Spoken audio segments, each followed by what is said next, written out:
ઉભારો મિત્રો. તો પહેલા તો બધાને જય માતાજી, જય સદીમાં. અને સૌ પ્રથમ તો પહેલા મારી માના દર્શન કરી લો. બાજુમાંની સદીમાં એટલે કે ઓગણવાસની મારી બાજુમાંની સદીમાં. અને મિત્રો સૌ પ્રથમ તો મારે પહેલા તો એક વાત કરી છે કે મિત્રો એવું નથી કે વિડીયો હું છે ને લાઈકો કે ફોલોવર માટે કરતો હોઉં, પણ એવું નથી. આ તો ખાલી મારી એક માના પરચા લોકો સુધી જાય એના માટે ખાલી હું છે ને વિડીયો બનાવું છું.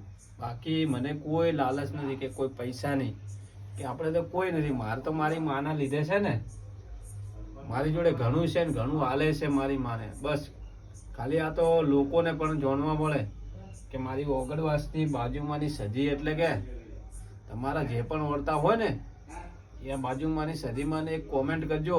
અને તમારો ઓળતા જે પણ હોય ને એ ખાલી માને સમજો કે માં આટલા દાડામાં કોમ થઈ જાય. ના થાય ને તો પછી આ બાજુમાંની ઓગણવાસની સદીમાં ના કહેવાય. મિત્રો કોમેન્ટમાં જય સદીમાં લખજો અને વિડીયો 3 જણાને શેર કરજો એટલે તમારે જે પણ ઓળતા હશે ને મારી માં પૂરા કરશે. મિત્રો જય માતાજી, જય સદીમાં.